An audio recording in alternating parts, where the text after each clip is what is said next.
Hello everyone and welcome back to another FL Studio tutorial on the Close Contact YouTube channel. This is another episode of how to make peak time techno, and I believe we're now on episode 4 and we're going to be covering structure and FX. So let's look at FL Studio once again. So as we can see, we have our kicks, hats, different percussions, everything laid down.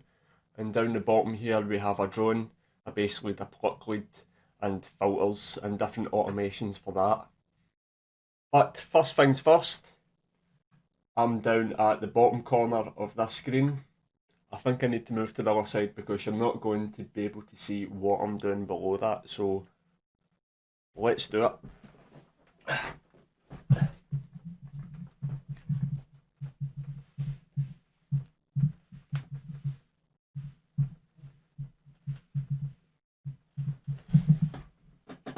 That should do the trick. Right, so basic structure and FX.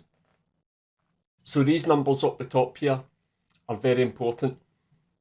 This is your bar count. So as you can see here, this is 1 bar. This is 4 beats in it, 4 beats in the bar. Bar 2, bar 3, bar 4, bar 5, bar 6, bar 7, bar 8. Etc, etc.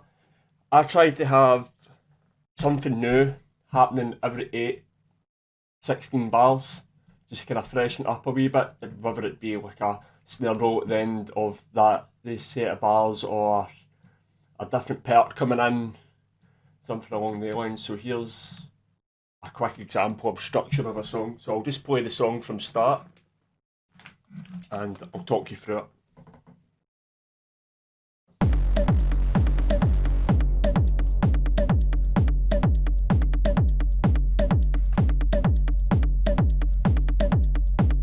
This is the end of the 8 bars coming up now.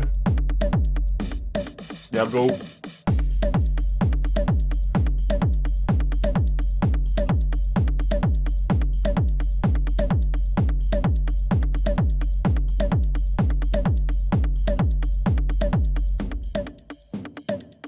That was the end of the 16.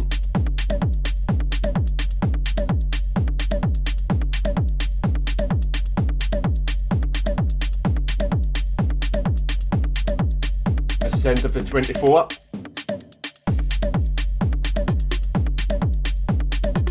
As you can see, we've got the rim playing now down the bottom.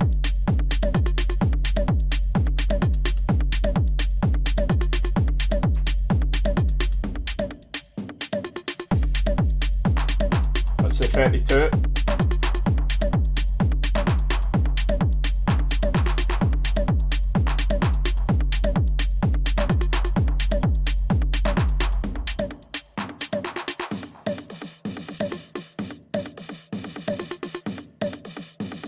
This is like an 8 bar build up to the first drop, the first melody. Breakdown, I should say, sorry.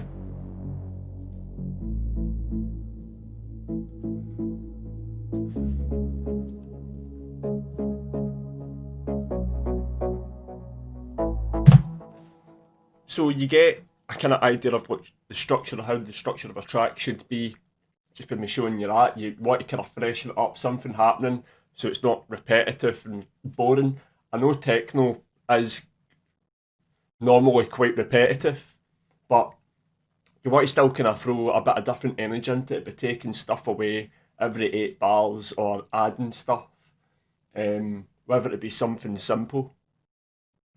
So FX wise, something I want to do is I want to add a high pass filter to the kick for the gaps that the kick, I've actually taken the kick out and it's missing. I want to fill them back up. So what I'm going to do is I'm going to just paste kicks in there. Click on an empty channel, press shift and scroll with your mouse, bring it down next to your kicks. And this is very important, this bit. You want to disconnect. You can see your top kick. Disconnect it from the master. Send it to this empty channel, disconnect your rumble, send that to the empty channel, disconnect your low from the master, and also send that to the empty channel. That's also going to a rumble. We've done that on the first episode talking about the kicks.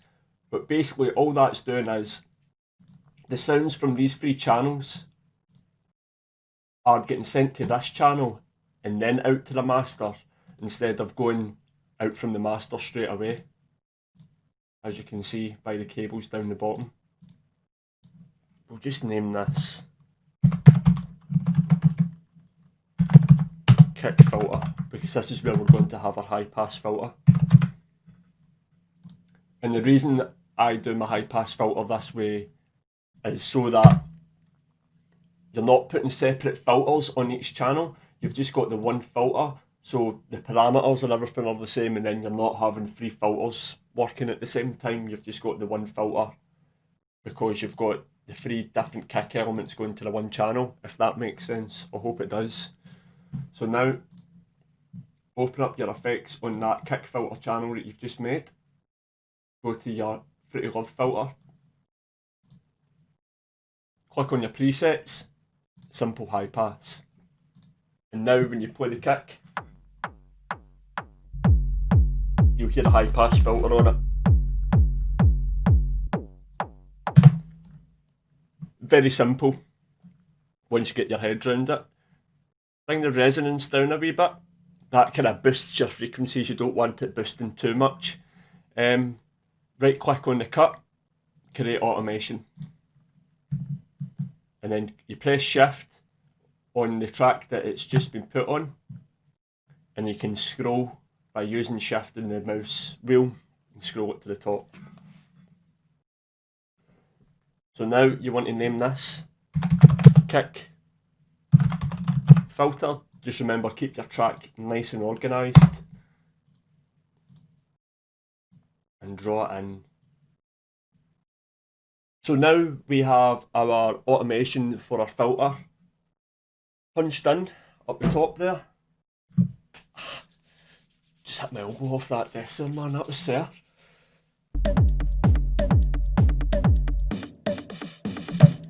And as you can hear there, it's high passing a bit too much. So what you can do is, I'll loop that there so that I can hear the different parameters of the filter working. If these knobs down here on the pattern, this actually adjusts your parameter. So if this gets turned up, it will actually bring the high pass filter up the way at the start. But if I turn this down, it adjusts the parameter of this here. So I'll show you it working.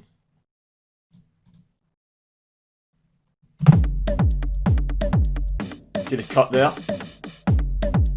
Turn it down.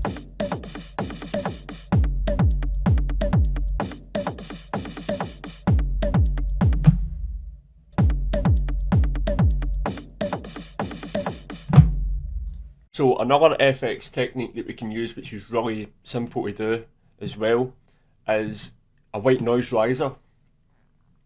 If you load up your 3X oscillator, or however it's meant to be pronounced, as you can see, that sounds absolutely nothing like a white noise riser, but what you can do is you turn these on, and now you've got your white noise. Draw the white noise in here on your song. Again, remember to name your patterns.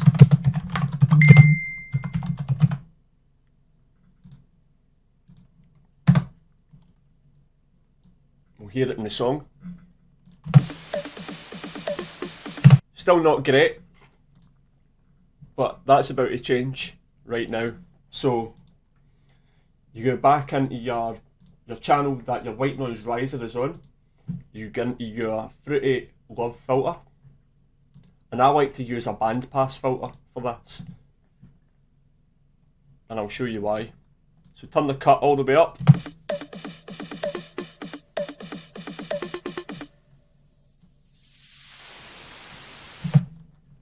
that's basically a full cut on a low pass filter, but we want it to go into like a high pass a wee bit, and that's what your band pass filter is good for. So about there, and now we want to do is we want to automate this cut.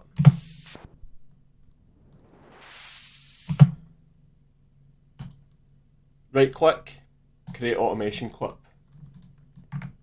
Put a slope on it like that. Rename white noise riser filter.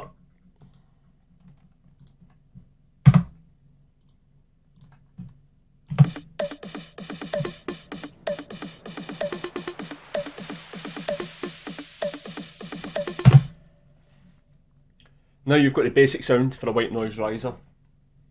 And what I like to do is I like to throw loads of delay and reverb and a stereo widener and everything on it, maybe a chorus, just to kind of make it sound fatter. So this is the white noise riser now with effects, reverb, and a sidechain. An easy way to do a sidechain is if you go into gross beat,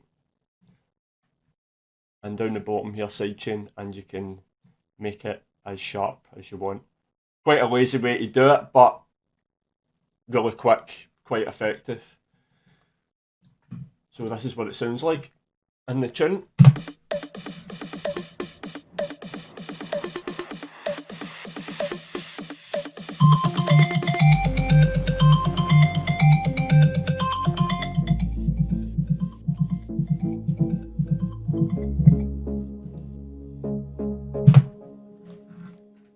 I like how the reverb is well catching it at the end, and it's giving a nice kind of delayed effect. So now that we've got our white noise riser laid down, we've got a filter laid down, let's look at the final structure of the song. A very kind of lazy way to do it.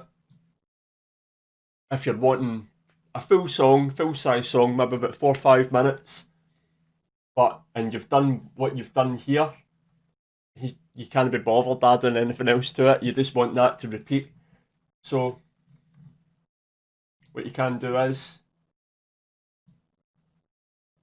click and drag.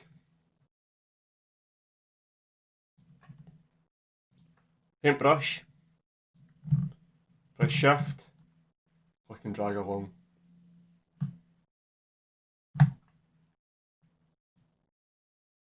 And then for your drop, you guessed it, click and drag.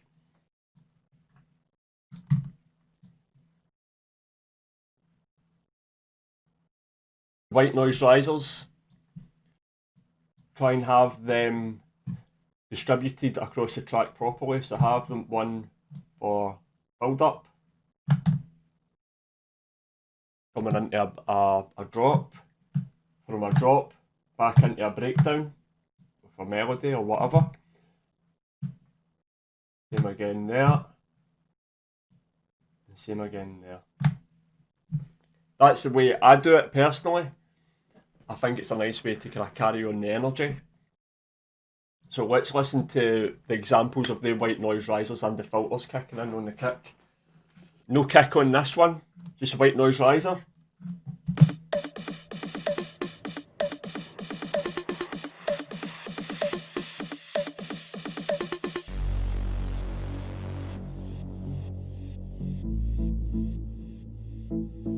Your white noise riser echoing away because of the reverb. Sidechain on it as well.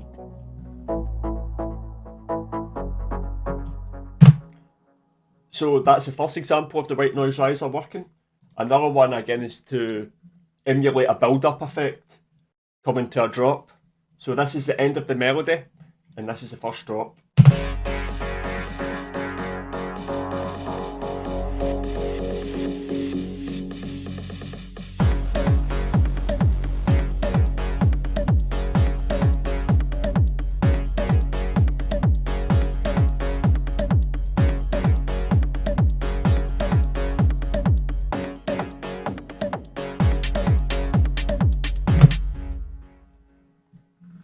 Obviously the white noise riser isn't perfect, you can add more effects to it, etc. But that's the kind of basic gist of how to use it.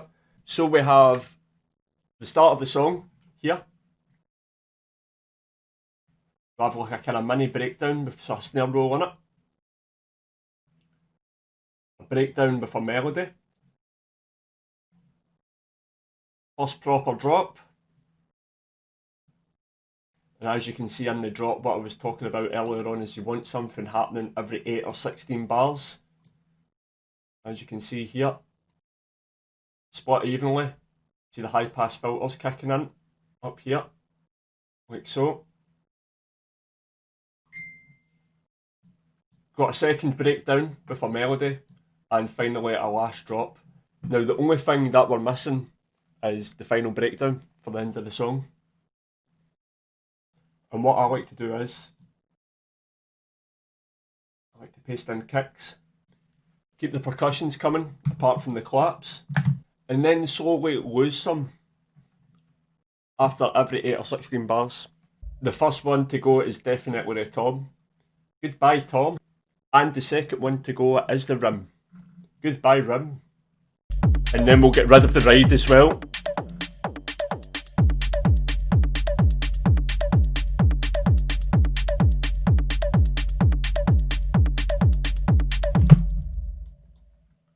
Copy the white noise riser towards the end of the song as well. Right there. And what we're going to do for the end of the song with the kick is we're just going to keep it high passing for the last 8 bars. So it sounds a little something like this.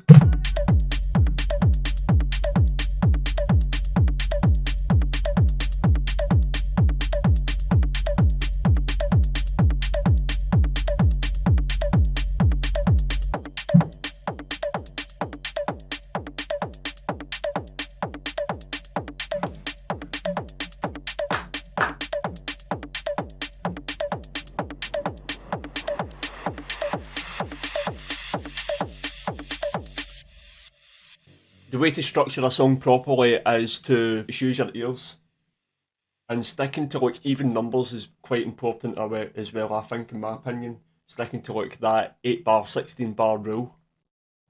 And it's all about bringing certain energies out of the track or adding certain elements in to either create a build up or a breakdown. So that's sounding pretty good for the last breakdown of the song towards the end, and if you put it on the last bar, you can see up the top here, it's actually 6.5 minutes long. So 6.5 minutes long is pretty good, pretty standard for a techno track. Very easy to mix if you're a DJ. Right, okay, so our track's done, basically. So all we've got left to do now is the post-production process, which is the mastering, the fine tweaks. And how I do it personally, I certainly don't claim to be a mastering engineer. It's a completely different kettle of fish, basically. It's years to master it properly. I know how to do it enough so that I can get songs up to high enough quality to send a demo away. So I don't claim to be an expert, but that's sounding pretty good. I'm pretty happy with that. This is the first time I've done a kind of tutorial as well, so I've tried not to spend a lot of time on it, but I'm happy with the way it's turned out, and it will give you a kind of rough idea of how to make peak time techno as well. So thank you very much for watching this video. I hope you enjoyed it. Don't forget to subscribe to the channel, and I hope to see you soon. Thank you very much. See you later on.